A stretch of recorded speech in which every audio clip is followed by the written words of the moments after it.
जो भी assassination task मैंने एक्सेप्ट किया वो टारगेट 3 दिनों के अंदर अजीब तरीके से मर गया। मैं ऑर्गेनाइजेशन को बार बार समझाता रहा कि ये सब मेरी वजह से नहीं हुआ, पर किसी ने नहीं माना। सबने मुझे ऑर्गेनाइजेशन का सीक्रेट वेपन समझ लिया। जो इम्पॉसिबल मिशंस दूसरे असैसिन्स नहीं कर पाते, वो सब मेरे ऊपर आ गए। और ये सब शुरू हुआ जब मैं एक्सीडेंटली एक एंशिएंट किंगडम में आ गया। यहाँ आने के बाद मैं एक ऐसे इंसान के बॉडी में था जो हर एग्जाम में फेल होता था, माँ बाप भी नहीं थे, और इतना गरीब था कि जेब में एक पैसा नहीं था। कोई रास्ता न देखकर मैंने एक असैसिनेशन ऑर्गेनाइजेशन यूमिंग ज्वाइन कर लिया। और एक काले और गोल्डन कपड़ों में एक कॉन्फिडेंट सी औरत अंदर आई और बोली, वक्त हो गया है, फाइनल सिलेक्शन शुरू होता है। वो यूमिंग की टॉप ट्रेनर थी जिसका कोड नेम था चिंगहान। उसके पीछे आए लोगों ने एक लंबी टेबल रखी जिस पर कई स्क्रोल्स सजे हुए थे। ये ब्रॉन्ज असैसिनेशन ऑर्डर्स थे। हर स्क्रोल पर एक टारगेट का नाम था। नए लोगों का काम था स्क्रोल उठाओ और टारगेट को खत्म करो। ये सभी टारगेट्स फर्स्ट क्लास फाइटर्स थे, बेहद स्ट्रांग और हर तरफ से गार्ड से घिरे हुए। ये सुनते ही सभी नए लोगों की सांसें रुक गईं। ये तो सीधे मौत में कूदने जैसा था। सबसे स्ट्रांग नया लड़का जिसके चेहरे पर निशान था, वो भी थर्ड क्लास फाइटर ही था। फर्स्ट क्लास को मारना मतलब खुद मरना। कौन पहले आएगा? चिंगहान की ठंडी नजर सबके ऊपर घूमी और पूरी जेल में सन्नाटा छा गया। कोई हिला नहीं। उस स्कार्ड लड़के के माथे पर भी पसीना था। वो डरपोक नहीं था, पर बेवकूफ भी नहीं। ये मिशन लेना मतलब मरना। मैं तो डर के मारे कांप रहा था और उस टेबल से जितना दूर हो सके उतना दूर रहना चाहता था। पर जितना डरा उतना ही बॉडी बेकाबू हो गई। पैर लड़खड़ाए और मैं सीधे उस टेबल के सामने जा गिरा। गिरते गिरते मेरा हाथ एक खुले स्क्रू पर जा पड़ा। पूरी जगह डेड साइलेंट हो गई। सब मुझे घूरने लगे। वो स्कार्ड लड़का पहले चौंका, फिर उसके चेहरे पर एक क्रूअल स्माइल आ गई। साले ने खुद मौत मांगी। ये बेवकूफ गया। इसने आयरन आर्म्ड बेयर किंग को मारने का टास्क उठाया। आयरन आर्म्ड बेयर किंग एक जानी मानी फर्स्ट क्लास फाइटर था जिसे सालों की ट्रेनिंग से कोई तोड़ नहीं सका। इसे मारना इसके लिए हंसी आती है। ये सब कमेंट्स मेरे कानों में घुस रहे थे और मेरा दिमाग कंप्लीट ब्लैंक था। मैं तो बस गिरा था, कोई टास्क नहीं उठाना था। मैं एक्सप्लेन करना चाहता था, पर चिंगहान की ठंडी आंखों से नजर मिली तो सब शब्द गले में ही अड़ गए। पर उसने जो सोचा वो सबसे अलग था। बाकी सब डर के मारे रुके थे, पर इस लड़के ने बिना सोचे सबसे मुश्किल टास्क उठा लिया। ये करेज कोई नॉर्मल इंसान नहीं दिखा सकता। अच्छा है, हिम्मत है। मैं अंदर से टूट रहा था, रोने वाला था। चूंकि टास्क ले लिया है तो ये तुम्हारा है। 3 दिनों में टारगेट जिंदा रहा तो तुम मरोगे। तभी मेरे दिमाग में एक मैकेनिकल इलेक्ट्रॉनिक आवाज गूंजी, डिंग। होस्ट की जान को खतरा डिटेक्ट हुआ। एक्टिवेशन कंडीशंस पूरी हुई। Absolute good luck system activate हो गया। Beginner task launch. Bronze assassination order complete करो। Target iron armed bear king, first class fighter. Time limit 72 घंटे। Reward beginner gift pack. Fail होने पर इंस्टेंट डेथ। मैं अभी ये सब प्रोसेस भी नहीं कर पाया था कि 2 ब्लैक सूटेड आदमियों ने मुझे उठाकर जेल से बाहर फेंक दिया। ठंडी हवा लगी तो थोड़ा होश आया। मैंने उस स्क्रोल को कसकर पकड़ा और उस पर लिखे आयरन आर्म्ड बेयर किंग के नाम को देखकर रोने को जी चाहा। सिस्टम आ गया था, पर कोई रास्ता नजर नहीं आ रहा था। 72 घंटे का काउंटडाउन शुरू हो चुका था। 3 दिनों में बेयर किंग को नहीं मारा तो मैं मरूंगा। मैं तो एक ऐसा बुक वर्म था जिसे तलवार पकड़ना भी नहीं आता था। एक फर्स्ट क्लास फाइटर को मैं क्या मारूंगा जिसे नाइफ भी नहीं छूती। ब्लंट नाइफ लेकर मैं उदास और बेबस चल दिया। ऐसा लग रहा था गेम ओवर होने से पहले ही लाइफ खत्म हो जाएगी। चिंगहे सिटी का यूएलआई रेस्टोरेंट पूरे शहर की सबसे मशहूर जगह थी।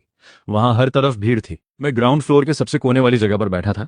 सामने चाय रखी थी जो आधे घंटे से ज्यादा से अनटच थी। पीना नहीं था ऐसा नहीं, बल्कि पी नहीं सकता था क्योंकि हाथ इतने कांप रहे थे कि आधी से ज्यादा चाय पहले ही गिर चुकी थी। 2 दिनों से मैं यहाँ था। चिंगहे सिटी आया था टारगेट को ट्रैक करने। आयरन आर्म्ड बेयर किंग का असली नाम संगब्याओ था। वो शहर का सबसे बड़ा बुली था और हर रोज दोपहर को यहाँ खाने आता था। मेरी तथाकथित सर्वेलेंस तो बस कोने में छुपकर ऑब्जर्वेशन ही थी, पर जितना देखा उतनी ही उम्मीद कम होती गई। संगब्याओ का बॉडी आयरन टावर जैसी थी। उसकी आर्म्स मेरी थाइस से भी मोटी थी। मैंने खुद देखा था कि किसी ने उसे छेड़ा तो उसने एक थप्पड़ में उड़ा दिया जो वॉल से टकराकर तुरंत मर गया। मेरे पास तो कोई चांस नहीं था। 2 दिनों की छुपन में भी कोई प्लान नहीं बना। सिस्टम का काउंटडाउन बस 10 घंटे का बचा था। अब कुछ न करूं तो सिस्टम मुझे खत्म कर देगा। चाहे कैसे भी मरूं, मरना तो है ही। मैंने हिम्मत जुटाई कि चलो सामने जाकर लड़ता हूं, कम से कम साथ में ले जाऊं। पर डर इतना ज्यादा था कि हाथ पैर और कांपने लगे। मैंने डीप ब्रेथ ली और चाय उठाने की कोशिश की। हाथ कांपे, पूरी चाय नीचे गिर गई। चाय से पैंट भीग गई। मैंने खुद को कोसा और बस इंतजार करने लगा। तभी रेस्टोरेंट के दरवाजे पर शोर हुआ। वो आयरन टावर जैसी फिगर अंदर घुसी। आयरन आर्म्ड बेयर किंग संगब्याओ था। आज उसका मूड बढ़िया था, चेहरे पर खुशी थी और अपने लोगों के साथ आया था चिल्लाते हुए, बेयर किंग आया है, सब हट जाओ। मेरी हार्ट थ्रोट तक आ गई। डर ने पूरी बॉडी को जकड़ लिया। उसके साथ इतने गार्ड्स थे कि मैं पास भी नहीं जा सकता था। पहले ही मार दिया जाता। मैं सिकुड़ कर बैठ गया। टेबल के नीचे छुप जाना चाहता था। ऊपर सेकंड फ्लोर के एक प्राइवेट रूम में चिंगहान बैठा था। विंडो से नीचे सब देख रहा था। वो ऑर्गेनाइजेशन के ऑर्डर्स पर इस मिस्टीरियस न्यू असैसिन को ऑब्जर्व करने आया था। 2 दिनों की ऑब्जर्वेशन में मैंने बस चाय पी और कांपा। चिंगहान को लगा मैं बस एक रेकलेस बेवकूफ हूँ, पर अगले सेकंड उसकी आंखें फट गईं। वो नीचे गिरी चाय को घूरने लगा। वो पानी का पडल सांगब्याओ की डेली पाथ पर था, जहां से वो हर रोज सेकंड फ्लोर की फिक्स सीट पर जाता था। चिंगहान का दिल कांप गया। उसे लगा कि मैंने 2 दिनों में टारगेट की हर मूवमेंट, हर हैबिट केयरफुली नोट कर ली थी और बिना किसी वेपन के बस एक कप ऑफ टी से परफेक्ट ट्रैप बिछाई थी। चिंगहान सांस रोककर नीचे देखेगा। नीचे संग्याओ लोगों को धकेलते हुए स्टेयर्स की तरफ बढ़ रहा था। अभी अभी उसने किसी को हराया था, मूड में था, और उसे जरा भी ख्याल नहीं था कि नीचे पानी है। पैर पड़ा, स्लिप हुआ और 200 किलो से ज्यादा का बॉडी आगे की तरफ गिरा। एक जोरदार धमाके के साथ उसका सिर पास की डाइनिंग टेबल से टकराया। टेबल पर रखा गरम रेड ऑयल हॉट पॉट उल्टा हो गया और खौलता तेल संग्याओ पर गिर पड़ा। संग्याओ की चीखें गूंज उठीं। फर्स्ट क्लास फाइटर की हार्ड बॉडी उस खौलते तेल को नहीं रोक सकी। दर्द से वो जमीन पर तड़पने लगा। पर मुसीबत यही नहीं रुकी। पास में एक नशे में धुत कस्टमर था, जिसके हाथ में शराब की बोतल थी। संग्याओ से टकराया, बोतल टूटी, शराब उसके पूरे बॉडी पर फैल गई। तड़पते हुए उसने पास की वॉल कॉर्नर में रखी इंसेंस बर्नर को भी पलट दिया। चिंगारी उड़ी, शराब में लगी और देखते ही देखते वो पूरी तरह आग का गोला बन गया। बचाओ बचाओ, वो चीखते हुए भागा, विंडो की तरफ गया, बाहर कूद गया और आग बुझाने की कोशिश में सेकंड फ्लोर से नीचे गिर गया। सारे कस्टमर्स डर के मारे खड़े रह गए। रेस्टोरेंट में अफरा तफरी मच गई। मैं भी बस देखता रह गया। यकीन नहीं हो रहा था कि ये सब सच है। वो जलता हुआ अग्नि नीचे गिरा और वहां एक कैंडी स्टॉल वाला गुजर रहा था, जिसके स्टिक्स पर शार्प वुडन स्पाइक्स लगे थे। पूरी दुनिया जैसे एक पल को रुक गई। उसकी गर्दन उन स्पाइक्स से हो गई। आग अभी भी जल रही थी, पर उसकी सांसें रुक चुकी थी। कोई भी उसे बचा नहीं सकता था। रेस्टोरेंट के अंदर और बाहर सन्नाटा था। सब आंखें फाड़कर ये बिजार सीन देख रहे थे। ऊपर चिंगहान का हाथ मुट्ठी में बंद हो गया। वो बस मुझे घूरता रहा। उसे लगा एक मास्टर का काम था, जो नेचर की हर चीज को वेपन बना देता है, बिना इंटरनल एनर्जी यूज किए, बिना खून छुए, बिना कोई ट्रेस छोड़े। ये किलिंग का हाईएस्ट लेवल था। नीचे मैं कोने में सिकुड़ा बैठा था, पूरी तरह शॉक्ड। मैंने बस एक कप ऑफ टी गिराया था। इन सब से मेरा कोई कनेक्शन नहीं था। मैं कांपते हुए योमिंग गे के हाइडआउट वापस पहुंचा और वहां सबने मुझे किसी एलियन की तरह देखा। आयरन बेयर किंग की बिजार डेथ की खबर आग की तरह फैल चुकी थी। वो जिसे कोई हथियार नहीं छू सकता था, वो पानी, हॉट पॉट, शराब और आग से मर गया था। और ये सब करने वाला मैं था, एक कमजोर बुकवर्म जो ठीक से चल भी नहीं सकता। ये सब सुनने में बेतुका था, पर हुआ सच में था। तभी एक जोरदार आवाज ने सन्नाटा तोड़ा। वो स्कार्ड लड़का जलते हुए जलन और डिसबिलीफ से चिल्लाया, ये इम्पॉसिबल है। एक ऐसा बंदा जिसमें कोई इंटरनल पावर नहीं, वो फर्स्ट क्लास फाइटर को कैसे मार सकता है? जरूर चीट किया होगा, हेल्पर लाया होगा, पॉइजन यूज किया होगा। वो बौखलाया हुआ था, एक्सेप्ट नहीं कर पा रहा था कि जो टास्क उसने खुद उठाने की हिम्मत नहीं की, वो इस लूजर ने कर दिखाया। मैं मानता नहीं। हमारे रूल्स हैं कि जो डाउट करे वो लाइफ और डेथ ड्यूअल मांग सकता है। मुझे इससे ड्यूअल चाहिए। ड्यूअल सुनते ही मेरी जान निकल गई। मैंने हाथ हिलाकर सब रिजेक्ट किया। मैं बस पीछे हटना चाहता था, इस पागल आदमी से दूर। पर पीछे हटते टाइम पैर फिसले, बैलेंस बिगड़ा और पैर की ठोकर से जमीन पर पड़ा। एक छोटा पत्थर तेजी से उड़ा। वो सीधे छत के नीचे लटके एक बीहाइव से जा टकराया। एक बड़ा वॉस्प्स का छत्ता टूट कर गिरा। सैकड़ों वॉस्प्स बाहर निकल आए। स्कार्ड लड़का चिल्लाते हुए ऊपर देख रहा था। उसे ऊपर का खतरा बिल्कुल नहीं दिखा। गुस्साए वॉस्प्स का झुंड उसकी तरफ बढ़ा। ये क्या है? चेहरे पर स्टिंग लगी तो वो चिल्लाया। उसने हाथ हिलाया, वॉस्प्स और भड़क गए। उसकी दर्दनाक चीखें पूरे कॉम्पाउंड में गूंज गईं। वॉस्प्स ने उसे चारों तरफ से घेर लिया। वो भाग नहीं सका। उसने बाहें चलाईं, पर वॉस्प्स और ज्यादा अटैक करने लगे। थर्ड क्लास फाइटर की पावर वॉस्प्स के सामने कुछ काम नहीं आई।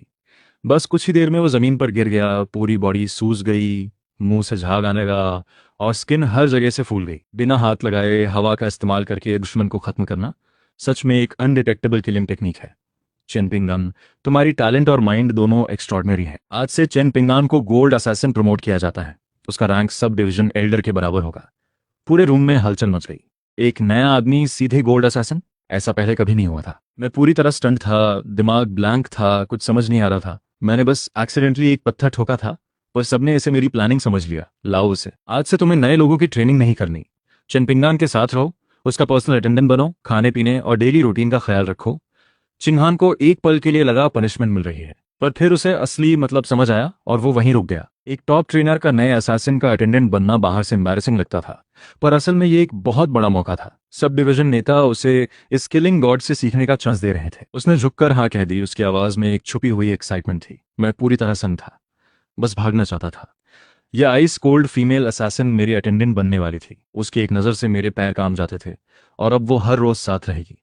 इसमें मैं जिंदा कैसे रहूंगा? मैं अभी मना करने वाला था कि सब डिवीजन नेता ने एक सिल्वर स्क्रोल थमा दिया।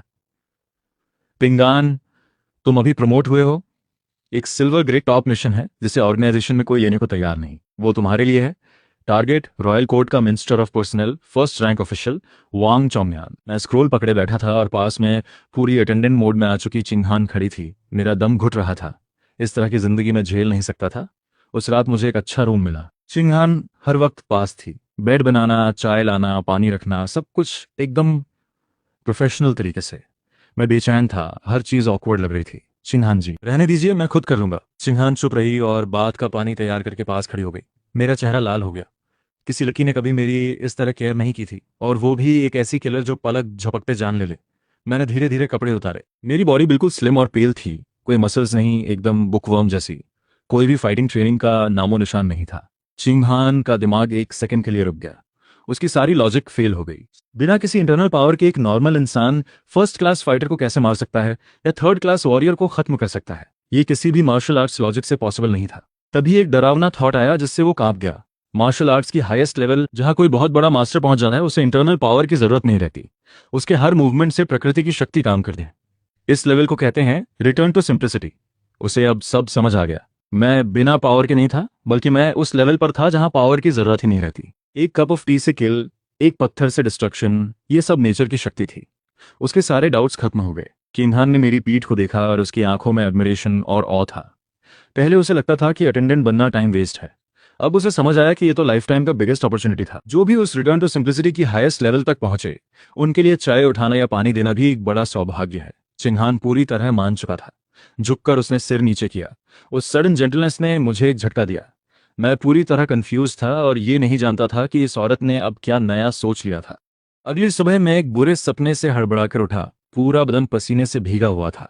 सपने में मैं टूटी तलवार लेकर उस मिनिस्टर को मारने गया था, पर उसके भारी भरकम गार्ड्स ने मुझे जमीन पर पटक दिया और आखिर में वो मिनिस्टर खुद आया और मुझे मार डाला। मैं हांफते हुए उठा, दिल जोरों से धड़क रहा था।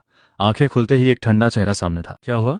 मैंने कांपती आवाज में चिंगहान की तरफ उंगली उठाई। चिंगहान ने चुपचाप नजर हटाई। हाथ में कॉपर बेसिन था जिसमें से गर्म भाप उठ रही थी। साहब, मुंह हाथ धोने का वक्त हो गया। उसकी आवाज में कोई खास फीलिंग नहीं थी, पर उसकी आंखों में एक बैरली नोटिसेबल सी वार्मथ थी। तब मुझे याद आया, वो अब मेरी पर्सनल अटेंडेंट है। मैं लुढ़क कर बेड से उठा, टॉवल छीनकर मुंह पर फेरा और बस इसी को वॉशिंग समझ लिया। चिंगहान चुपचाप मेरी हरकतें देखता रहा। साहब, आपका स्वभाव सच में असाधारण है। कल रात 2 लोग मरे, पर सुबह आप में कोई टेंशन नहीं, किलिंग एनर्जी का एक जर्रा भी नहीं। अपनी ऑरा पर इतना परफेक्ट कंट्रोल कभी नहीं सुना था। अभी जो चौंक कर चिल्लाए, वो असल में एक स्पेशल ब्रीदिंग टेक्निक लग रही थी, जहां सडन शॉक से बॉडी की हिडन पोटेंशियल जागती है। कितना डीप प्रैक्टिस है। काश उसे पता होता कि मेरे मन में क्या चल रहा था। मन ही मन में चिल्ला रहा था, भाई तू बस मुझे डरा गया था। चिंगहान बेड ठीक करते हुए बड़े कैजुअल तरीके से बोला, साहब, इस मिशन के बारे में मिनिस्टर ऑफ पर्सनल वांग चोंगयान को लेकर आपका क्या प्लान है? वो मुझसे किलिंग की कोई टिप लेना चाहता था। मन में मैं रो रहा था, पर मुंह से कुछ बोलने की हिम्मत नहीं थी। मैं समझ चुका था, इन किलर्स के सामने जितना एक्सप्लेन करो, वो उतना ही ज्यादा अपना वर्जन बना लेते हैं। इसलिए बेस्ट था चुप रहो, डीप बनो। मैंने टीवी के वाइस कैरेक्टर्स की नकल की, विंडो के पास जाकर हाथ पीछे बांधे, 45 डिग्री एंगल पर आसमान देखा और एक लंबी सांस छोड़ी। वो एक सच्ची बेबसी की सांस थी, पर चिंगहान के लिए वो जैसे किसी दूसरी दुनिया से आई आवाज थी, जिसमें अनगिनत मीनिंग्स छुपे थे। चिंगहान का दिल हिल गया। यूमिंगे में एक कहावत थी कि जब कोई किलर अपने टारगेट को मेंटली फिनिश कर चुका हो और उसकी डेथ का एग्जैक्ट टाइम देख चुका हो, तो वो एक साई छोड़ता है। वो उस जाने वाली जान के लिए होती है, डेथ की अनाउंसमेंट होती है। साहब, क्या उन्होंने उस मिनिस्टर की डेथ देख ली और टास्क अभी मिला है? चिंगहान की आवाज में थोड़ी कांपी थी। वो वांग चोंगयुन एक फर्स्ट रैंक रॉयल ऑफिशियल है। उसके घर की सिक्योरिटी बेहद टाइट है। सुना है उसके पास 2 second class peak level fighters भी हैं। नॉर्मल किलर्स दीवार तक नहीं पहुंच सकते। वो मुझे वार्न कर रहा था। सुनकर मेरा दिल और डूब गया। यार, सिक्योरिटी टाइट है और 2 सेकंड क्लास स्पीक फाइटर्स भी हैं। अब क्या होगा? मैं इतना परेशान था कि ऑटोमेटिकली हाथ उठा और माथे पर मलने लगा। ये मेरी पुरानी आदत थी, जब थीसिस लिखते लिखते सिर दर्द होता था तब ऐसा करता था। पर चिंगहान की नजर में यह भी कुछ और था। उसने मेरी उदास पीठ देखी और उसकी आंखों में एडमिरेशन ओवरफ्लो कर रही थी। चिंगहान ने एक डीप ब्रेथ ली और मेरी पीठ की तरफ झुककर बौ किया। साहब, आपको खुद जाकर इन्वेस्टिगेट करने की जरूरत नहीं। ये सब काम चिंगहान करेगा। आप बस यहाँ बैठिए, सही मोमेंट का इंतजार कीजिए। इतना कहकर वो रुका नहीं, 1 सेकंड में रूम से गायब हो गया, जैसे कोई गोस्ट हो। मैं रोने की कगार पर था। इन लोगों से मेरी वेवलेंथ कभी मैच नहीं होगी। मैं अकेले रूम में बेचैन होकर बैठा रहा। काफी देर हो गई, चिंगहान नहीं आया। भूख से पेट बोलने लगा। हिम्मत करके बाहर निकला कुछ खाने की तलाश में। बाहर निकला तो पूरे आंगन में किलर्स खड़े थे, एकदम रिस्पेक्ट में। मुझे देखते ही सबने एक साथ सिर झुकाया। कैप्टन को नमस्कार। मैं इतना डर गया कि लगभग गिर ही गया। हाँ भाई, हाँ। मैंने ऑकवर्ड तरीके से हाथ हिलाया। एक चालाक किलर तुरंत आगे आ गया। पिंगान साहब, खाना खाना है, तैयार है? पिंगान साहब, कोई हुक्म हो तो बताइए, हम हाजिर हैं। हाँ हाँ। पिंगान साहब की सेवा हमारा सौभाग्य है। कल तक जो मुझे इग्नोर करते थे, आज वो सब मुझे फ्लैटर कर रहे थे। इस सीन से मुझे बहुत ऑकवर्ड लगा। किसी तरह कुछ खाया और वापस रूम में घुस गया। अब मुझे समझ आ गया था, इस जगह मेरा एक किलिंग गॉड वाला इमेज बन चुका है। अब कुछ भी बोलूं कोई फर्क नहीं पड़ेगा। सिस्टम सिस्टम हो क्या? सिस्टम मैं हूं। ये टास्क, क्या मुझे टारगेट की रेंज में ही जाना जरूरी है? हाँ। होस्ट को टास्क टाइम के अंदर टारगेट से 10 माइल की रेडियस में जाना जरूरी है। अगर मैं नहीं गया तो टास्क फेल। टास्क फेल होने पर होस्ट को डिलीट किया जाएगा। मेरे मन में जो थोड़ी सी उम्मीद थी वो भी बुझ गई। यानी जाना तो पड़ेगा ही। हाँ होस्ट। मैं चेयर पर बैठ गया, एकदम होपलेस। इसका नाम एब्सोल्यूट गुड लक सिस्टम है। ये तो एब्सोल्यूट डेडलाइन सिस्टम है। मैं यही सोच रहा था कि विंडो से चिंगहान वापस आ गया। उसके ऊपर खून की हल्की सी स्मेल थी जो जल्दी ही खत्म हो गई। साहब, वांग चोंगयान की हवेली की पूरी जांच कर ली। सच में एकदम आयरन फोर्ट्रेस है। आउटर कोर्टयार्ड में घुसते वक्त 3 गार्ड्स को साइलेंटली हैंडल करना पड़ा, तब जाकर कुछ जानकारी मिली। मैं सुनकर अंदर से काम गया। यार, ये तो पहले ही लोगों को मारकर आ गई। वांग चोंगयान बहुत कॉशियस है, डरपोक किस्म का इंसान। खाने पीने की हर चीज 10-20 बार चेक होती है। घर में 3 डॉक्टर्स हमेशा तैयार रहते हैं। जरा सी तकलीफ पर बुला लेता है। कभी बाहर के इवेंट्स में नहीं जाता, अकेले कहीं नहीं निकलता। बस घर के पिछवाड़े के गार्डन में ही डेली घूमता है। सिंघान ने बात खत्म की और मेरी तरफ देखा, जैसे इंतजार हो कि मैं कोई मास्टर प्लान सुनाऊं।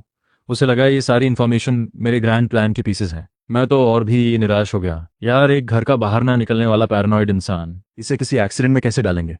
ठीक है, समझ गया। मैं बस इतना बोल पाया। चिंगहान की आंखें एकदम चमक गईं। साहब, हम कब निकले? मैंने सिस्टम का काउंटडाउन देखा, 40 घंटे से कम बचे थे। और देर की तो खुद मर जाऊंगा, कोई रास्ता नहीं था, करना पड़ेगा कल। चिंगहान की आंखों में एक्साइटमेंट भर गई। वो बेसब्री से देखना चाहती थी कि इस टर्टल शेल में छुपे ऑफिशियल को साहब किस तरह खत्म करेंगे। अगले दिन भोर होते ही चिंगहान ने मुझे बेड से उठा दिया। साहब, चलने का वक्त हो गया। मैंने नींद भरी आंखों से उसे देखा। एकदम जीने की इच्छा नहीं थी, जाना ही नहीं था। मिनिस्टर की हवेली कोई मामूली जगह नहीं थी। कैपिटल की पावर सेंटर्स में से एक। सिक्योरिटी ऑलमोस्ट पैलेस जैसी थी। और मैं, एक कमजोर इंसान, वहां गया तो किलर समझकर मार देंगे। चिंगहान, सच में जाना जरूरी है। वांग चोंगयुआन तो हवेली में बंद है, हम गए भी तो क्या होगा? साहब, आप मुझे टेस्ट कर रहे हैं क्या? उसने डीप ब्रेथ ली। साहब, आपने यकीनन पहले ही सोच लिया है। किलिंग के 3 लेवल्स होते हैं। लोअर लेवल यानी जबरदस्ती घुसना और अटैक करना, ये तो सिर्फ एक बुली करता है। मिडिल लेवल यानी पॉइजन, ट्रैप, फायर, इसमें थोड़ी सोच है। पर साहब, जो लेवल यूज करते हैं वो है सबसे ऊंचा, जहां दुनिया की नेचुरल फोर्सेस को काम में लिया जाए। इसमें खुद को खतरे में नहीं डालना पड़ता। बस सही टाइम और प्लेस का इंतजार करो और काम खुद हो जाता है। मैं सुनकर दम रह गया। ये औरत मुझसे भी बेहतर बोलती है। और जो उसने कहा, राइट टाइम राइट प्लेस, ये तो वही है जो सिस्टम इफेक्टिव रेंज बोल रहा था। इसे पता कैसे? नहीं। मैंने चिन्हान की चमकती आंखें देखी और समझ गया, इनका दिमाग ही ऐसे काम करता है। हमें हवेली में घुसने की जरूरत नहीं, बस उसके आसपास सही जगह रहनी है और सही मोमेंट का इंतजार करना है। मुझे लगता है साहब ने किसी तरह पहले ही कैलकुलेट कर लिया है कि आज ही वो टाइम है। मैं मुंह खोलकर रह गया, कुछ बोल नहीं सका। क्या बोलूं? ये नहीं बोल सकता था कि काउंटडाउन खत्म हो रहा था, इसलिए आज जाना था। मैंने गला साफ किया, हाथ पीठ पर बांधे, वाइज लुक दिया। जो समझ गई वही काफी है। साहब की बात गांठ बांध ली। पूरी कोशिश करूंगी, निराश नहीं करूंगी। चिंगहान ने उत्साह से फिस्ट पंप किया और बस हम दोनों निकल पड़े। सब डिवीजन ने हमारे लिए एक साधारण सी बुलक कार्ट तैयार की थी। मैं अंदर बैठा हुआ था जैसे कोई फांसी पर जा रहा हो। दिल बहुत घबरा रहा था। चिंगहान ऑपोजिट साइड बैठी थी, आंखें बंद थीं, जैसे कोई कॉस्मिक एनर्जी सेंस कर रही हो। असल में वो मन में मेरे पिछले दोनों मूव्स रिप्ले कर रही थी, एक कप ऑफ टी और एक स्टोन। एकदम साधारण चीजें, पर साहब के हाथ में वेपन बन गई। इस बार टारगेट वांग चोंगयुआन है, जो टर्टल की तरह अंदर बंद है। साहब, इस बार किस साधारण चीज से ट्रैप बिछाएंगे? सोच सोचकर हाथों में पसीना आ रहा है। कार्ट मिनिस्टर की हवेली से 2 गलियां पहले रुक गई। साहब, आगे नहीं जा सकते, सामने गार्ड्स हैं। मैंने पर्दा उठाकर देखा। दूर से वो इंप्रेसिव हवेली नजर आई। दरवाजे पर आर्मर्ड सोल्जर्स की 2 रोज थीं। हाई वॉल्स पर आर्चर्स चल रहे थे। ये सिक्योरिटी तो किसी को भी अंदर नहीं घुसने देगी, कोई फ्लाई भी नहीं। हम यहीं कहीं पास में बैठते हैं, मैंने धीरे से कहा। मैं बस किसी टी शॉप या इन में छुपना चाहता, बस 10 माइल्स के अंदर रहना था। पर चिंगहान ने हेड शेक किया। वो कार से कूदी और तेज नजरों से चारों तरफ देखा। साहब, मेरे साथ आइए। फिर मुझे एक गली में ले गई। मुझे कुछ समझ नहीं आया, पर पीछे पीछे चला गया। साहब, वो रहा। चिंगहान ने एक रेस्टोरेंट के रूफ की तरफ इशारा किया। ऊपर क्यों जाए? ये इस पूरे एरिया की सबसे ऊंची बिल्डिंग है। यहाँ से मिनिस्टर की बैक गार्डन साफ दिखती है। वांग चोंगयुआन हर दोपहर वहां आता है। हम यहाँ से उसकी हर मूवमेंट ऑब्जर्व कर सकते हैं और उसकी वीकनेस ढूंढ सकते हैं। मेरे रोंगटे खड़े हो गए। यार तुम सच में ऑब्जर्व करने जाओगी? हम तो बस यहीं कहीं रुकने वाले थे ना। पर सवाल आया, हम ऊपर जाएंगे कैसे? मैंने स्मूथ वॉल की तरफ पॉइंट किया। ये रेस्टोरेंट कम से कम 3-4 स्टोरीज ऊंचा था। मुझे कोई मार्शल आर्ट्स नहीं आती। चिंगहान ने मुझे एक नजर से देखा, कुछ नहीं बोला। फिर मेरे सामने आकर थोड़ा झुकी, अपनी मजबूत बैग थपथपाई। मतलब साफ था, बैठ जाओ, मैं लेकर जाऊंगी। मेरा चेहरा लाल हो गया। एक मर्द को लड़की की पीठ पे बैठना शोभा नहीं देता। नहीं नहीं नहीं साहब, वक्त नहीं है। चिंगहान की आवाज में कोई ऑप्शन नहीं था, कोई चारा नहीं था। झिझकते हुए चढ़ गया। उसकी बॉडी सॉफ्ट थी, हल्की सी फ्रेग्रेंस थी। मैं कुछ सोचता उससे पहले ही लगा जैसे हवा में उड़ गया। चिंगहान ने वॉल पर हल्का सा पैर रखा और एक पत्ते की तरह हम तीसरी फ्लोर की रूफ पर पहुंच गए। पूरा प्रोसेस इतनी स्पीड से हुआ, इतना स्मूथ था। मैंने नीचे झांका तो पैरों में जान नहीं रही। चिंगहान ऑलरेडी सेट हो चुकी थी। उसने पॉकेट से एक स्मॉल टेलीस्कोप निकाला और मुझे दिया। साहब देखिए। मैंने टेलीस्कोप लिया, हाथ कांप रहे थे। चिन्हान की तरह छत की रिज के पीछे लेटकर मिनिस्टर की हवेली की तरफ देखा। टेलीस्कोप से वो गार्डन एकदम क्लियर थी। Beautiful pavilions, artificial hills, flowing water, सब कुछ बड़ा सीनिक था। साहब आपको क्या दिख रहा है? चिन्हान ने धीरे से पूछा। उसमें क्यूरियोसिटी थी। वो जानना चाहती थी कि मेरी डिवाइन आइज में इस गार्डन में क्या हिडन खतरे दिखते हैं। मुझे क्या दिख रहा था? बस एक मोटा बूढ़ा फैंसी ऑफिशियल ड्रेस में, सर्वेंट्स की भीड़ से घिरा, गार्डन में काइट उड़ा रहा था। हाँ, काइट उड़ा रहा था। वही वांग चोंगयुन था। मैंने ऑनेस्टली जवाब दिया। चिंहान ने सुना। उसकी आंखें एक सेकंड के लिए नैरोड हुई। पतंग उड़ा रहा है? वाह, ये वांग चोंगयुन सच में बड़ा कॉशियस निकला। पतंग उड़ाना देखने में तो मनोरंजन लगता है, पर असल में वो खुले गार्डन में है, किसी भी आर्टिफिशियल हिल या बिल्डिंग से दूर, जहां कोई छुप सके। और ऊपर से चारों तरफ नौकरों की भीड़ एक दीवार जैसी बनी हुई है। इस सिचुएशन में ग्राउंड से कोई भी अटैक काम नहीं आएगा। मैंने पूरा गार्डन देख लिया, कहीं कोई किलिंग एनर्जी नहीं थी। चारों तरफ अच्छा मौसम था, चिड़ियों की आवाजें थीं। बस वो पतंग उड़ाता मोटा बुढ़ा थोड़ा आंखों में चुभ रहा था। बाकी सब कुछ बड़ा पीसफुल था। हवा थोड़ी तेज है। मैं काफी देर सोचकर बस यही एक बेकार सी बात बोल पाया। सच में आज हवा थोड़ी तेज थी। छत की टाइल्स तक हिल रही थी। पर इसी बेकार बात ने चिंगहान को जैसे स्पार्क कर दिया। हवा, हाँ हवा। मैंने पहले क्यों नहीं सोचा? वांग चोंगयुन समझ रहा है कि खुली जगह में वो कंप्लीटली सेफ है, पर वो भूल गया सबसे इंपॉर्टेंट चीज, हवा। हवा तो आसमान से आती है, एक इनविजिबल फोर्स है। साहब ने तो पहले से ही सारा सीन समझ लिया था। वो कभी छोटी मोटी प्लानिंग में नहीं उलझते। उनकी नजर हमेशा बड़ी पिक्चर पर होती है। वो हवा की फोर्स को यूज करना चाहते हैं। चिंगहान को बात समझ आ रही थी, तभी अचानक नीचे से एक शोर उठा। रुको, कौन है? पकड़ो इसे। कोई सस्पिशियस बंदा नहीं जाना चाहिए। मेरा दिल डूब गया। मैंने छत से झांककर नीचे देखा। रेस्टोरेंट के नीचे कुछ सस्पिशियस लोग थे, जिन्हें एक पेट्रोल टीम दौड़ा रही थी। अब प्रॉब्लम ये थी कि मैं और चिंगहान भी तो छत पर थे। कहीं हमें भी उनका साथी ना समझ ले। मैं डरकर से हटाने वाला था कि पैर फिसल गया। छत की टाइल्स पुरानी और कमजोर थीं। घबराहट में जोर पड़ा और एक टाइल टूट गई। धड़ाम। मेरा पूरा बैलेंस बिगड़ गया और मैं छत से नीचे की तरफ खिसकने लगा। चिंगहान ने एक चीख मारी। बिना सोचे कूद गई, मुझे पकड़ने हाथ बढ़ाया। पर मैं इतनी तेज गिर रहा था कि वो बस मेरे कपड़े का एक कोना पड़ पाई। फट की आवाज आई। चिंगहान के हाथ में बस एक कपड़े का टुकड़ा रह गया। अब सच में गया काम। और मैं एकदम सीधा उस नीचे वाली गली में जा गिरा। मैंने आंखें बंद कर ली। मन में पूरा अंधेरा था। मुझे नहीं लगा था कि किसी किलर से नहीं मरूंगा, किसी टास्क में नहीं मरूंगा, पर खुद अपनी मूर्खता से गिरकर मर जाऊंगा।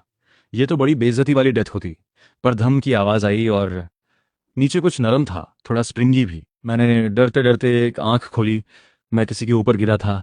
वो बंदा नाइट सूट में था, मुंह ढका हुआ था, और अब उसकी आंखें ऊपर चढ़ी हुई थीं, मुंह से झाग निकल रहा था, सांसें जा रही थीं।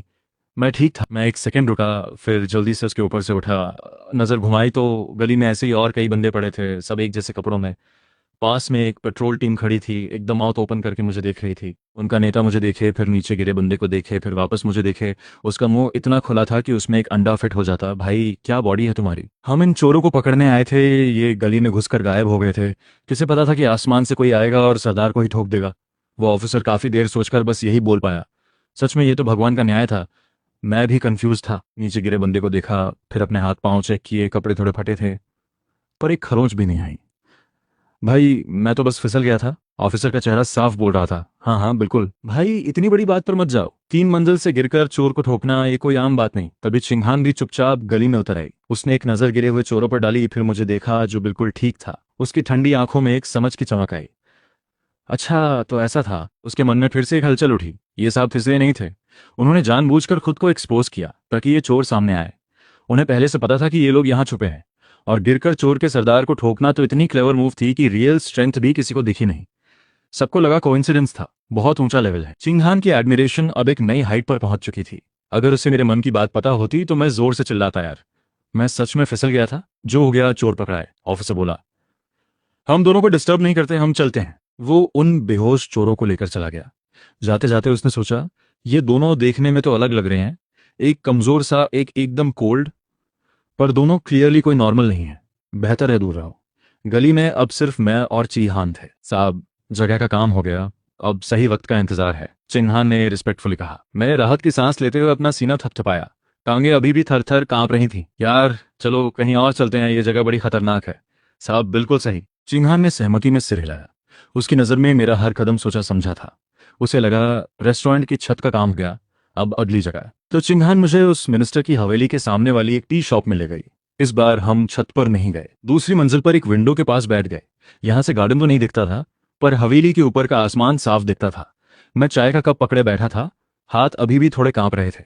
सिस्टम, मैं तो अभी गिरकर मर ही जाता। तेरा ये गुड लक सिस्टम ऐसे वक्त पर क्या कर रहा था? होस्ट की गुड लक मुख्यतः टास्क के कॉज इफेक्ट पर काम करती है, और साथ में थोड़ी लव लाइफ पर भी।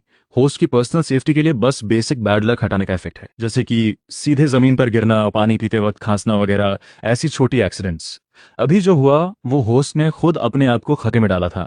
ये बेसिक प्रोटेक्शन के बाहर था, पर एब्सोल्यूट गुड लक के पैसिव इफेक्ट की वजह से आखिरकार बच गए। मतलब साफ था, अगर मैं खुद मूर्खता करूं तो सिस्टम भी नहीं बचाएगा, पर लक अच्छी हो तो कोई ना कोई कुशन मिल जाता है। मैंने एक लंबी सांस छोड़ी। चिंहान ने वो सांस सुनी और एकदम तन गई। फिर से उसने तुरंत सिर उठाया और खिड़की के बाहर आसमान को ताकने लगी। उसके हिसाब से साहब ने फिर से साई लिया, मतलब सही वक्त आने वाला है। उधर मिनिस्टर की हवेली के गार्डन में वैंग चोंगयुआन पतंग उड़ाने में मगन था, और ऊपर और ऊपर वो अपनी पतंग की डोर खींचते हुए खुशी से चिल्ला रहा था। आज हवा तेज थी, उसकी बड़ी पतंग बहुत ऊंची उड़ रही थी, लगभग दिखनी बंद हो गई थी। मालिक, हवा बहुत तेज है, पतंग समेट लेते हैं। डरते क्यों हो? ये डोर मैंने बड़ी कीमत देकर किसी वेस्टर्न मर्चेंट से मंगवाई है। सिल्कवर्म थ्रेड में आयरन वायर मिला है, इसमें एक बैल भी बांध दो तो भी नहीं टूटेगी। वो अपनी इस खास डोर पर बहुत प्राउड था। तभी अचानक हवा और तेज हो गई। एक तूफानी झोंका आया, आसमान में पतंग जैसे नशे में झूमने लगी। मालिक, जल्दी छोड़ दो डोर, केयर टेकर चिल्लाया। पर वो फोर्स इतनी जबरदस्त थी कि वांग चोंगयान कई कदम आगे खिंचता चला गया। वो डोर छोड़ना चाहता था, पर वो मजबूत आयरन वायर वाली सिल्कवर्म थ्रेड इतनी टाइट हो गई थी कि उसकी कलाई में कसकर लिपट गई थी, छूट ही नहीं रही थी। वांग चोंगयान घबरा कर चिल्लाया। कुछ गार्ड्स दौड़ कर आए, डोर पकड़ने लगे। तभी अचानक बिना किसी वार्निंग के आसमान में बिजली कड़की। कड़ाक, एक जबरदस्त आवाज के साथ बिजली सीधे उस बेचारी पतंग पर गिरी। पतंग एक सेकंड में जल गई, आग का गोला बन गई, और वो खतरनाक इलेक्ट्रिक करंट उस आयरन वायर वाली सिल्कवर्म थ्रेड के थ्रू लाइट की स्पीड से नीचे आया। चारों तरफ बिजली की रोशनी छा गई। वांग चोंगयुन और उसके साथ जो गार्ड्स डोर पकड़े थे सब लपेट में आ गए। किसी को चीखने का भी मौका नहीं मिला। सब झुलस कर धुआं उड़ाते हुए सीधे गिर गए। गार्डन में जले हुए मांस की एक अजीब स्मेल फैल गई। टी शॉप से मैंने और चिंगहान दोनों ने वो बिजली गिरते देखी। मेरे मन में बस एक ही सवाल था, यार इतनी धूप में बिजली कैसे? पर चिंगहान के लिए वो पल एक अर्थक्वेक जैसा था। बिजली को पतंग पर गिरते देखकर उसका दिमाग एकदम ब्लैंक हो गया। उसके मन में बस दो शब्द थे, बिजली बुलाई। उसने झट से मेरी तरफ मुड़कर देखा, जैसे कोई भगवान को देख रहा हो। मैं अभी भी कांपते हाथों की चिंता में था। नौ आसमान की बिजली बुलाई, हवा को यूज किया, पतंग को माध्यम बनाया, धागे को रास्ता बनाया, और एक फर्स्ट रैंक ऑफिशियल को उसके ही घर में तमाम सिक्योरिटी के बीच एक ही बार में खत्म कर दिया। ये इंसान का काम है, ये तो मार्शल आर्ट्स भी नहीं, ये तो जादू है, ये तो डिवाइन पावर है। चिंगहान को लगा उसकी पूरी सोच इस एक पल में टूट गई और एक नई तरह से जुड़ रही है। वो मुझे देख रही थी, होंठ कांप रहे थे, कुछ बोल नहीं पा रही थी। और मैंने आखिरकार अपनी चाय खत्म की, कप रखा, खिड़की से बाहर देखा। वो जला हुआ बॉडी और टूटी हुई पतंग की डोर दिख रही थी। मेरा दिमाग पूरी तरह कंफ्यूज था। ये भी हो गया? वांग चोंगयान को बिजली लगी? इसमें मेरा क्या हैंड है? मैं तो बस यहाँ बैठकर चाय पी रहा था। सच में मैंने बस चाय पी थी। मिनिस्टर वांग चोंगयान अपने ही घर के गार्डन में बिजली से मर गया। ये खबर पंख लगाकर उड़ी। आधे घंटे से भी कम वक्त में पूरी कैपिटल में फैल गई। दरबार से लेकर आम लोगों तक सब हैरान थे। किसी ने कहा वांग चोंगयान ने बहुत बुरे काम किए थे, भगवान ने सजा दी। किसी ने कहा किसी दुश्मन ने कोई काला जादू किया। कुछ लोगों ने तो कसम खाकर कहा उन्होंने अपनी आंखों से बादलों में एक अजगर देखा जिसने बिजली गिराकर उस करप्ट ऑफिशियल की जान ली। जो मुंह में आया बोला, पर किसी ने इसे असैसिनेशन से नहीं जोड़ा। कोई मजाक? कौन सा किलर बिजली कंट्रोल करता है? जब मैं और चिंगहान यूमिंग की सीक्रेट हाइडआउट पर वापस पहुंचे तो पिछली बार से भी बड़ा सीन था। ब्रांच हेड, वो बुजुर्ग जो बकरी जैसी दाढ़ी रखते थे, खुद सारे टॉप किलर्स लेकर दरवाजे पर खड़े थे। मुझे कार से उतरते देखकर सबने एक साथ एक घुटना जमीन पर टेका। पिंगान साहब की वापसी पर स्वागत है, एकदम एक साथ, एकदम दिल से। उनमें जो और एक्साइटमेंट थी वो नकली नहीं थी। मेरी टांगें लड़खड़ाई, मैं लगभग बैठ ही जाता। किसी तरह चिंगहान ने संभाल लिया। मैं अब इन चीज़ों का आदी हो चुका था, क्या बोलूं। बस चेहरा हाड़ करके सिर हिलाया और सबके बीच से निकलकर अंदर चला गया।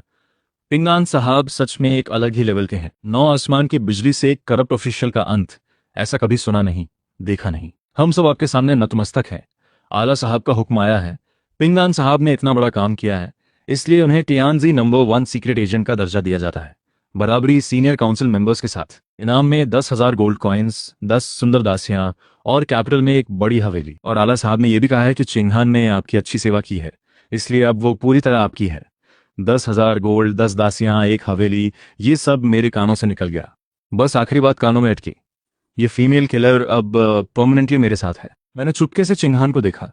वो सिर झुकाए थी, चेहरा नहीं दिख रहा था, पर उसके कान थोड़े लाल हो गए थे, जो बता रहे थे कि अंदर कुछ तो हल रहा है। वो मन में सोच रही थी, साहब के साथ रहकर ये डिवाइन किलिंग देखते रहना, यही चिंगहान की जिंदगी का सबसे बड़ा सौभाग्य है। बस ये आइस माउंटेन अब परमानेंटली साथ लगी है। अब भागूंगा कैसे? कमरे में आकर मैं धम्म से चेयर पर बैठ गया। दिल बहुत थका हुआ था। लग रहा था जैसे आग पर रखी कड़ाही में पकने वाली डक हूं, उतरना चाहूं तो भी नहीं उतर सकता। चिंगहान ने गर्म चाय ढाली और धीरे से पूछा, साहब वो मेरे बारे में क्या सोच रहा था? बिजली वाली घटना के बाद उसका मेरे प्रति नजरिया बदल गया था। पहले वो बस डरता था, लेकिन अब उसमें एक अजीब सी श्रद्धा आ गई थी, जो लगभग पागलपन जैसी थी। उसकी नजरों में मैं अब इंसान नहीं था, बल्कि कोई देवता था। मैं चाय के कप में तैरती पत्तियों को देखते हुए धीरे से बोला, मैं सोच रहा हूँ कि यह सब कब खत्म होगा। सच में मैं थक गया हूँ, हर रोज डर के साए में जीना और लोगों का मुझे भगवान की तरह पूजना। मुझे बस एक आम शांत जिंदगी जीनी है। कब खत्म होगा? ये बात सुनकर क्विंगहान के दिमाग में एक ही आया। उसने सोचा ये बात सीधी सादी नहीं है, इसके पीछे कोई बड़ी चाल है। उसके दिमाग में एक थियरी बनी। उसने सोचा, प्रभु ने आयरन वॉल बेयर किंग को खत्म किया, फिर मिनिस्ट्री के बड़े अफसर को भी। ये दोनों दिखने में अलग लगते हैं, पर शायद इनका कनेक्शन एक ही जगह जाता है, क्राउन प्रिंस से। Iron wall bear king prince का एक बड़ा सपोर्ट था जंगल में, और वांग चोंगयॉन तो प्रिंस की टीम का सबसे इंपॉर्टेंट आदमी था। प्रभु ने एक के बाद एक प्रिंस के दोनों हाथ काट दिए। तो क्या उनका असली निशाना क्राउन प्रिंस है? क्विंगहान आगे सोचने की हिम्मत नहीं कर पाई। उसने एक गहरी सांस ली और मुझे ऐसे देखा जैसे पहली बार देख रही हो। प्रभु कोई टास्क नहीं कर रहे, वो अकेले ही पूरी राज्य की नींव हिला रहे हैं। वो इस किंगडम को बदलना चाहते हैं। इसीलिए उन्होंने कहा कब खत्म होगा, क्योंकि उनका असली टारगेट वो सबसे बड़ी गद्दी है। जब तक वो नहीं मिलती यह सब खत्म नहीं होगा। यह सोचते ही क्विंगहान ने मेरे चेहरे को गौर से देखा। उसमें थकान थी, पर एक गहराई भी थी। उसके दिल में बस एक ही भाव बचा था, और वो था अटूट श्रद्धा। क्विंगहान अचानक एक घुटने पर बैठ गई, आंखों में दृढ़ता लिए बोली, प्रभु निश्चिंत रहिए, चाहे रास्ता कितना भी कठिन हो, क्विंगहान हमेशा आपके साथ है। आपका काम पूरा हो, यही मेरी दुआ है। अरे मेरा कौन सा काम है? मेरी सबसे बड़ी ख्वाहिश तो बस यही है कि चैन की नींद आए। ये लड़की न जाने क्या क्या सोच लेती है। मैं कुछ बोलने ही वाला था कि दरवाजा खटखटाया गया। प्रभु, पवेलियन मास्टर ने बुलाया है। Pavilion master? कौन सा? हमारे सेक्शन का? नहीं, हेड पवेलियन मास्टर। क्विंगहान ने मेरी जगह जवाब दिया। हेड पवेलियन मास्टर यहाँ आए हैं। उन्होंने आपके बारे में सुना और खुद मिलना चाहते हैं। मेरे दिल में एक धक्का लगा। सबसे बड़े बॉस को भी खबर हो गई? अब तो गया काम। क्विंगहान के साथ घबराते हुए मैं उस कमरे में पहुंचा। वहां एक बुजुर्ग बैठे थे, साधारण ग्रे कपड़े पहने, बिल्कुल किसी आम किसान जैसे लग रहे थे, देखने में एकदम ऑर्डिनरी। पर जैसे ही मैं कमरे में घुसा, एक अजीब सा दबाव महसूस हुआ। सांस लेना भी मुश्किल हो गया। यही थे योमिंग पवेलियन के हेडमास्टर, एक बेहद रहस्यमय और गहरे इंसान। तुम ही हो चिंपिंगन? बुजुर्ग ने आंखें खोली। वो आंखें धुंधली थीं, पर उनमें एक गहराई थी जो सीधे दिल में उतर जाए। जी, मैं चिंपिंगन। पवेलियन मास्टर को प्रणाम, मैंने हिम्मत करके झुककर कहा। वो चुप रहे, बस मुझे देखते रहे। एक एक पल भारी लगने लगा। कमरे में चुप्पी इतनी गहरी थी कि मेरी पीठ पसीने से भीग गई। मन में बस एक ही ख्याल था, अब गया। इन्होंने मेरी असलियत भांप ली। पर जब मैं लगभग टूटने ही वाला था, तब पवेलियन मास्टर ने मुंह खोला। बढ़िया। उनकी आवाज खुरदरी और धीमी थी। फैन पू गीजेम, सच्चा रास्ता, बहुत अच्छा। रुकिए, यह क्या? फिर वही बात, क्या योमिंग पवेलियन में सबको एक ही ट्रेनिंग दी जाती है? मैंने पूरी जिंदगी साधना की। मैं खुद को ग्रैंड मास्टर लेवल का मानता हूं, पर तुम्हें देखकर कुछ समझ नहीं आता। तुम्हारे अंदर कोई एनर्जी नजर नहीं आती, फिर भी तुम ऐसी चीजें करते हो जो किसी के लिए भी नामुमकिन है। ये लेवल, ये मुझसे कहीं आगे है। अरे यार प्लीज कुछ और मत सोचो। पवेलियन मास्टर उठे, मेरे पास आए और कंधे पर हाथ रखा। आज से तुम्हारा दर्जा मेरे बराबर है। यूमिंग पवेलियन के सारे रिसोर्सेज तुम्हारे लिए खुले हैं। बस मेरी एक रिक्वेस्ट है। मेरा दिल जोर से धड़का। पवेलियन मास्टर बताइए। एक इंसान को खत्म करना है। उनकी आंखों में एक गहरी नफरत चमकी। वो इंसान मेरा गुरु भाई है, और आज वो मार्शल वर्ल्ड का सबसे बड़ा नाम है, sword saint Lang Xianshan. Martial world का pavilion master sword saint Lang चियनशन।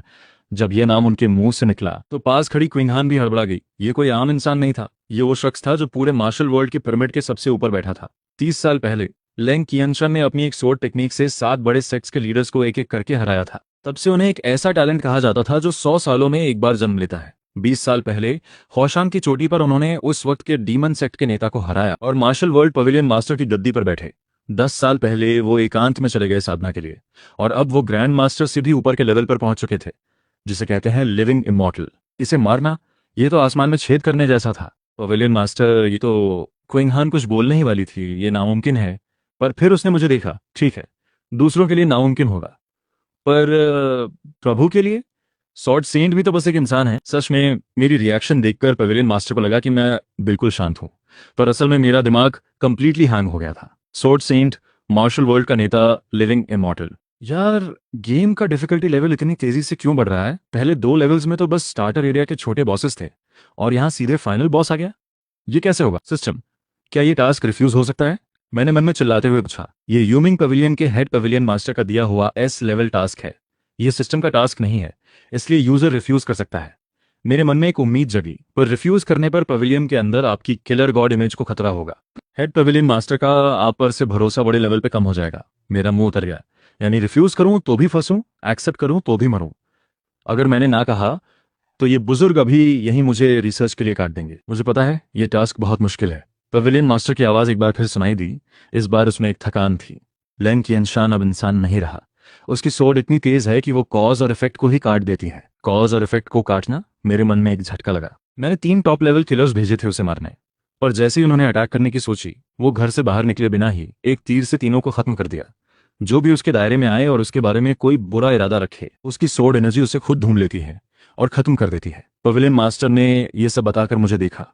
उनके दिमाग में एक लॉजिक था। लैंग कियनशान की सोड एक तरह की कॉज इफेक्ट वेपन है, और मेरी डिवाइन थंडर एक उससे भी बड़ी कॉज इफेक्ट पावर है। इसलिए उन्होंने सोचा इसी से उसे काटा जा सकता है। पर यार, इसकी रेंज सुनकर मैं सुन्न हो गया। ये तो मेरे सिस्टम से भी ज्यादा ओवरपावर्ड है। सिस्टम में भी मुझे खुद जाकर रेंज में आना पड़ता है, पर यह बंदा घर बैठे ही काम तमाम कर देता है। ये टास्क लिया तो मरे। फिर से मेरी वही पैसिव स्किल चालू हो गई, निराशा। मैंने माथा दबाया, जैसे सच में बहुत हैवी सोच रहा हूं, पर असल में दिमाग पूरी तरह ब्लैंक था। पर पवेलियन मास्टर और क्विंग हान की नज़र में यह सीन कुछ और ही था। देखो, वो सोच रहे हैं, माथा दबाया, यानी वो लैंग चियनशान की सोड को कैसे तोड़ें, यही प्लान कर रहे हैं। दोनों ने एक दूसरे को देखा।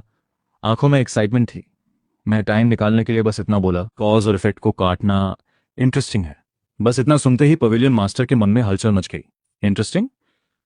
जो सोड पूरे कॉज इफेक्ट को काट दे, उसके बारे में ये बंदा सिर्फ इंटरेस्टिंग बोलता है? ये कितना कॉन्फिडेंट है। बहुत अच्छा। पवेलियन मास्टर ने ताली बजाई। मुझे पता था तुम्हारे पास कोई रास्ता होगा। बताओ क्या चाहिए? यूमिंग पवेलियन का सब कुछ तुम्हारे लिए है, बस मेरी मौत से पहले लैंग कियनशान का काम तमाम हो जाए। ये कहकर उन्होंने मुझे गहरी नजर से देखा और कमरे से निकल गए। वो पूरे पवेलियन की ताकत मेरे लिए लगाने गए थे। कमरे में अब बस मैं और क्विंग हान थे। प्रभु, क्विंग हान की आवाज में हल्की कैंप कंपी थी। क्या सच में आपके पास सोर्ड सेंट से निपटने का कोई तरीका है? मेरे पास क्या तरीका होता? अभी तो बस भागने का रास्ता ढूंढना था, पर यह तो कह नहीं सकता था। माउंटेन मैन के पास अपनी तरकीब होती है। मैं बस यही बोल सका। दिल में हिम्मत जरा भी नहीं थी। क्विंग हान की आंखों में श्रद्धा और गहरी हो गई। तभी बाहर से शोर आया। चनपिंगान कहाँ है? बाहर निकले। एक घमंडी आवाज गूंजी। मैं चौंका। ये कौन है जो यूमिंग पवेलियन के एरिया में मेरा नाम लेकर इस तरह चिल्ला रहा है? मैं और क्विंग हान बाहर निकले। आंगन में एक नौजवान खड़ा था, हाथ में लंबा स्पीयर, चेहरे पर एक अकड़ भरा एटीट्यूड।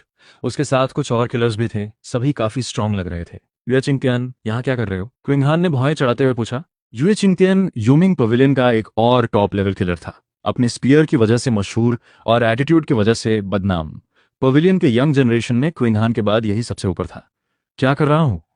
युए चिंगतियन ने ठंडी हंसी दी। स्पीयर की नोक मेरी तरफ करते हुए बोला, सुना है यहाँ कोई नया किलर गॉड आया है, 3 लेवल एक साथ जंप करके। हम पुराने लोगों से भी ऊपर चला गया, तो सोचा देखे तो इसमें है क्या खास।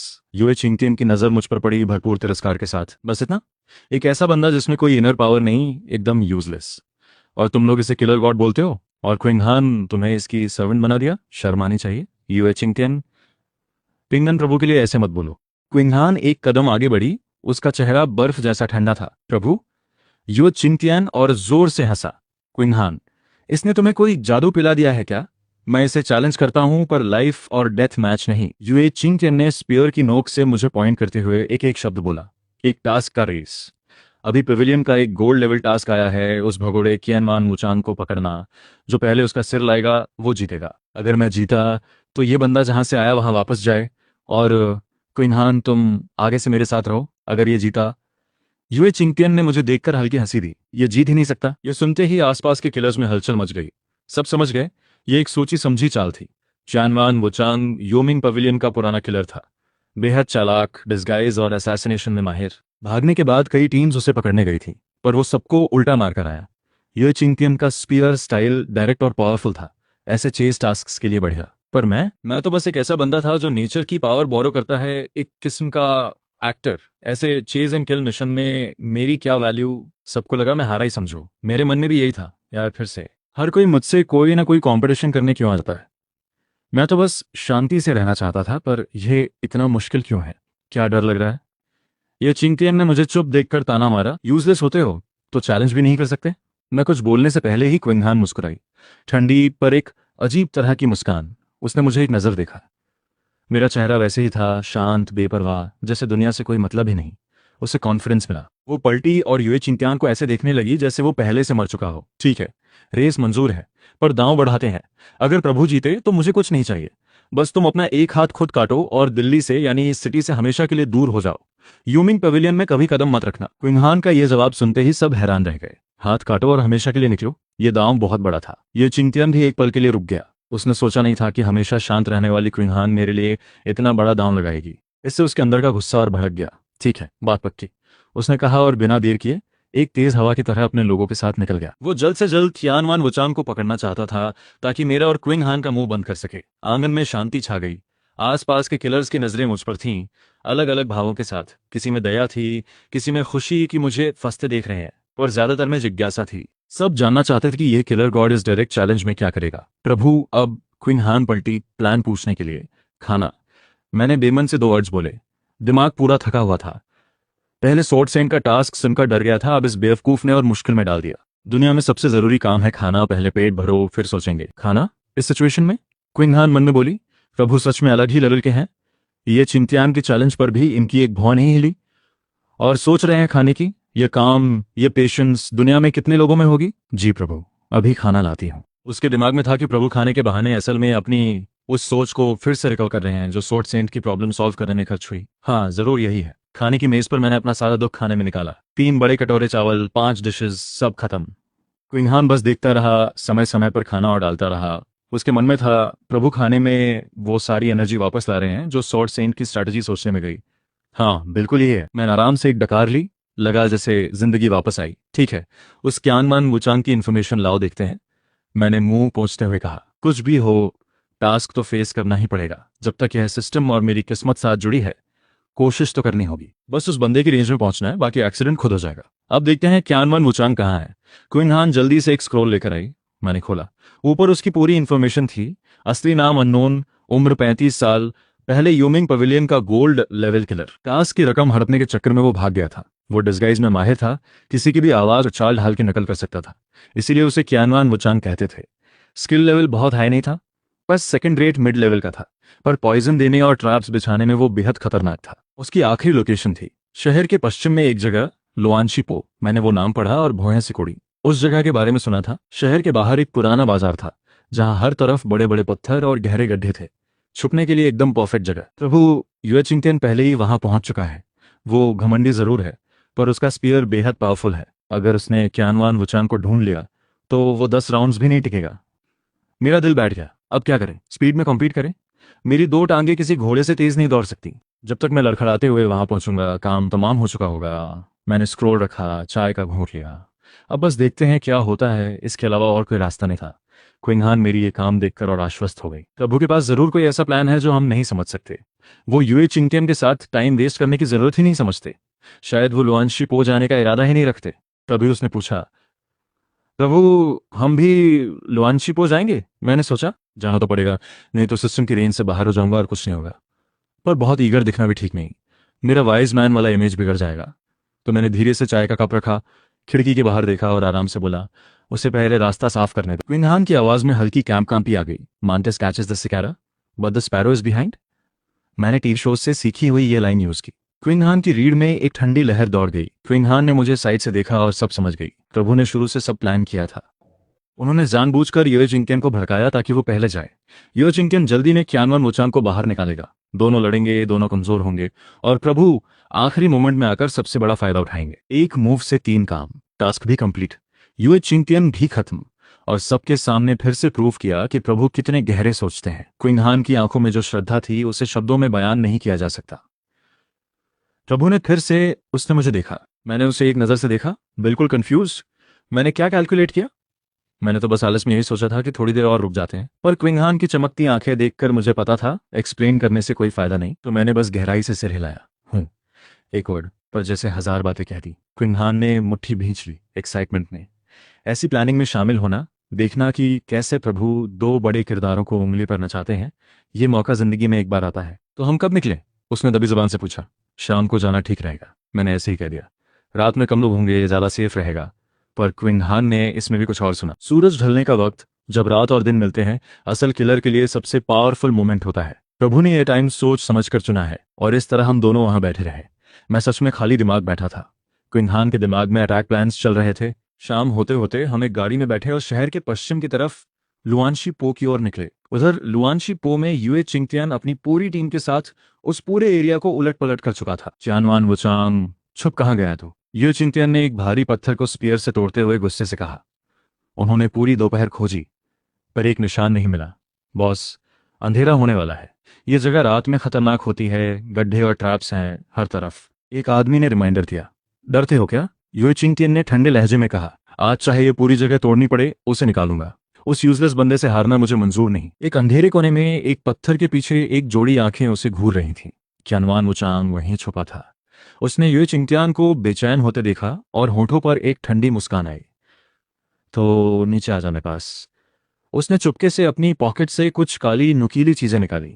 वो उसके स्पेशल चुआंसी डिंग थे। उन पर एक ऐसा जहर था जो खून में मिलते ही काम तमाम करते। लुआनशी पो की टेरेन बेहद उलझी हुई थी। बड़े बड़े पत्थर, गहरी नालियां, जैसे एक नेचुरल मेज। यूए चिंगटियन काफी देर से यहाँ सर्च कर रहा था, पर क्यानवान वुचांग का कोई पता नहीं। इससे उसका पहले से गर्म दिमाग और जलने लगा। सब अलर्ट रहो, यूए चिंगटियन चिल्लाया। आवाज उस खुली जगह में गूंज गई। वो मुझसे हारना नहीं चाहता था और क्विंग हान का उसके खिलाफ खड़े होना, ये उसके लिए बेइज्जती थी। ये गुस्सा और ये जलालत उसे एक ही जगह निकालनी थी और वो था क्यानवान वुचांग। बॉस, उधर देखो। एक तेज नजर वाले आदमी ने एक पुरानी माइन पिट की तरफ इशारा किया। वहां नए पैरों के निशान हैं। ये चिंगटियन की आंखें चमकी। वो झट से उस तरफ दौड़ा। माइन पिट के किनारे पर सच में कुछ धुंधले निशान थे जो उस अंधेरे गड्ढे के अंदर तक जाते थे। छुपता है तो ऐसी जगह। ये चिंगटियन ने ठंडी हंसी दी। तुम लोग यहाँ रुको, मैं खुद जाकर उसे उठा लाता हूँ। ये कहकर वो स्पीयर उठाकर गड्ढे में कूदने को हुआ। बॉस, ध्यान रखना, कोई ट्रैप हो सकता है। एक आदमी ने रोकने की कोशिश की। एक सेकंड रेट बंदे की क्या औकात? यूए चिंगटियन ने लापरवाही से कहा।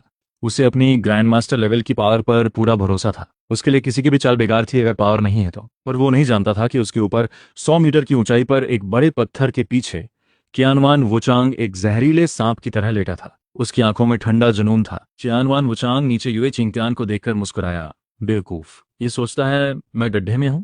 वो निशान उसने खुद छोड़े थे ट्रैप के लिए।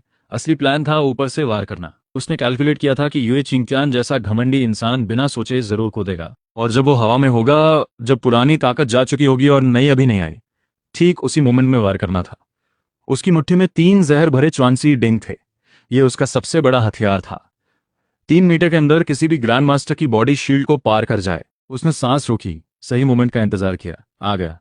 यूए चिंगटियन ने छलांग लगाई, एक बड़े पंछी की तरह उस काले गड्ढे की तरफ उड़ा। अभी क्यानवान वुचांग की आंखें चमकी, कलाई हिली। 3 चुआंची डिंग 3 काली रेखाओं की तरह शार्प आवाज के साथ यूए चिंगटियन की तरफ उड़े। टाइमिंग परफेक्ट थी, एंगल परफेक्ट था। यूए चिंगटियन हवा में था, कहीं से ताकत नहीं ले सकता था, बच नहीं सकता था। क्यानवान वुचांग को पहले से दिख रहा था वो दृश्य जहां यूए चिंगटियन जहर से तड़पकर गड्ढे में गिरेगा। और तभी उसी नाजुक पल में एक अजीब आवाज आई। उस वक्त मेरी गाड़ी लुआनशी पो के बाहर पहुंच रही थी। प्रभु, हम पहुंच गए। क्विंग हान की आवाज बाहर से आई। मैंने एक जम्हाई ली, पर्दा हटाया और बाहर झांका। ये जगह तो डरावनी लगी है। मैं उन अजीब पत्थरों को देखकर थोड़ा घबरा गया। अपनी वाटर बॉटल निकाली, थोड़ा पानी पीकर खुद को काम करना चाहा। पर गाड़ी एक पत्थर पे चढ़ी और जोर से हिची। मेरा हाथ हिला, बॉटल छूट गई, पट वो नीचे गिरी। उसका ढक्कन खुला, पानी फैल गया, मेरे पांवों तक आ गया। बड़ा बुरा दिन है, मैंने दुखी होकर कहा। झुककर बॉटल उठाने लगा।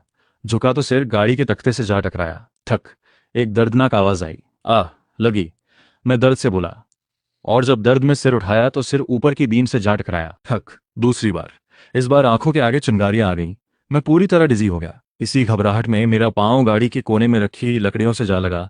वो लकड़ियां ठीक से बंधी नहीं थीं। मेरी किक से एक मोटी लकड़ी गाड़ी की दरार से बाहर निकली। वो लकड़ी हवा में एक अजीब कर्व लेकर उड़ी, लगभग 100 मीटर दूर, सीधे उस पत्थर की तरफ जहां चानवान वुचांग छुपा था। चानवान वुचांग का पूरा ध्यान युए चिंगटियन पर था। उसे पीछे से आती लकड़ी का जरा भी अंदाजा नहीं था। लकड़ी उसके सिर पर जोर से लगी। उसका पूरा शरीर ढीला पड़ गया और वो पत्थर के पीछे से बाहर गिरा। उसके हाथ से निकले 3 चौंची डिंग बैलेंस बिगड़ने की वजह से युए चिंगटियान के कपड़ों को बस छूते हुए निकल गए। एक भी नहीं लगा। हवा में लटके युए चिंगटियान ने ऊपर से एक आकृति को गिरते देखा। एक पल में सब समझ आया। उसने गुस्से में चिल्लाया, पांव माइन पेट की दीवार पर टिकाए और जोर से ऊपर उछला।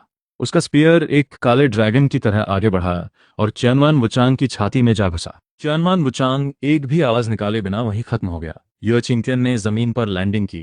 स्पीयर की नोक पर लटके चानवान वुचांग को देखकर उसकी भौहें सिकुड़ गईं। उसे अभी अभी मौत का डर लगा था। अगर वो ऊपर से खुद गिरा नहीं होता और उसके पॉइजन डार्ट सीधे लगे होते तो युए चिंगटियन अभी जिंदा नहीं होता। किस्मत? युए चिंगटियन ने सिर हिलाया। उसे किस्मत पर यकीन नहीं था।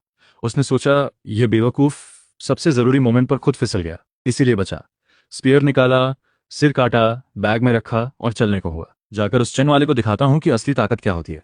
युए चिंगटियन मुस्कुराया। उधर गाड़ी में मैं अपने माथे के 2 उभरे हुए लम्स दबाए दर्द से मुंह बनाया था। आज घर से निकलने से पहले कैलेंडर देखना था। क्विन हान ने मुझे इस हाल में देखा, फिर दूर उस बॉडी को देखा जो बाहर गिरी थी। उसकी आंखों में एक गहरा शौक था और फिर सब समझ आ गया। प्रभु ने फिर से सब कैलकुलेट किया था। मैंने क्या कैलकुलेट किया? मैंने बस ये कैलकुलेट किया कि आज मेरा सिर फूटेगा। मैंने सिर उठाया और कुछ बोलने की कोशिश की, पर क्विन हान की वो चमकती आंखें देखकर रुक गया। उन आंखों में कोई मजाक नहीं था, कोई शक नहीं था, बस एक अजीब पवित्र जैसी श्रद्धा थी। मैंने अपनी बात वापस निगल ली। इस लड़की से लॉजिक की बात करना बेकार है। इसकी सोच का तरीका नॉर्मल नहीं है। अगर मैं कहूं कि मैं सच में 2 बार सिर ठोक कर गलती से एक लकड़ी किक करके यहां बैठा हूं, तो यह कुछ और ही सोच लेगी, जैसे प्रभु ने खुद सिर मारा ताकि एनर्जी एक्टिवेट हो। या वो किक बेतरतीब नहीं थी, उसमें कोई हिडन पावर थी जिसने टारगेट को एकदम सही से हिट किया। जाने दो, थक गया हूं। मैंने हार मान ली, माथा दबाया और सिर वापस गाड़ी की दीवार से टिका दिया। आंखें बंद करके बेजान पड़ गया। ये हूं क्विन हान के लिए किसी बिजली जैसी थी। देखा, सब फिर से प्रभु की प्लानिंग के अंदर था। उसका दिमाग तेजी से सब रिप्ले करने लगा। युए चिंगटियान का एटीट्यूड ऐसा है कि वो सीधे अटैक करेगा। इससे qianwan वुचांग की हाइडिंग स्पॉट एक्सपोज होगी। qianwan वुचांग चालाक है, वो ट्रैप लगाएगा। प्रभु ने यह सब पहले से जान लिया था, इसीलिए वो गाड़ी से उतरे तक नहीं, और सबसे परफेक्ट मोमेंट पर, एक ऐसे तरीके से जो हम समझ भी नहीं सकते, उन्होंने एक लकड़ी किक की, सही एंगल से, सही वक्त पर, qianwan वुचांग के सिर पर। इसके लिए कितनी बड़ी कैलकुलेशन चाहिए। qianwan वुचांग का उस वक्त का पोजीशन, उसका फोकस, उसकी बॉडी की डायरेक्शन, सब कुछ कैलकुलेट करना पड़ा। उसे एक हिट ने किल नहीं किया, बस उसे एक पल के लिए हिलाया, जिससे उसके डार्ट्स मिस हो गए और युए चिंगटियान बिना जाने उनका काम का टूल बन गया। प्रभु गाड़ी में बैठे रहे, 2 बार सिर ठोका, एक किक मारी और 2 बड़े किरदारों का काम तमाम। क्विन हान जितना सोचती उतना ही हैरान होती। उसने मेरी तरफ देखा, एक पतली सी पीठ दर्द से थोड़ी झुकी हुई, पर क्विन हान को वो पीठ किसी देवता जैसी लग रही थी। प्रभु ने जरूर बहुत एनर्जी खर्च की होगी। इतनी बड़ी कैलकुलेशन बिना कीमत की नहीं होती। अभी जो दर्द है ये उसी का असर है। पर वो कुछ नहीं बोले, चुपचाप सह रहे हैं। ये सोचते ही क्विन हान का दिल भर आया। उसकी आंखों में एक गहरी ममता आई। उसने चुपके से अपनी पॉकेट से एक छोटी सेरामिक बॉटल निकाली, एक खुशबूदार गोली निकाली और धीरे से मेरे मुंह के पास ले आई।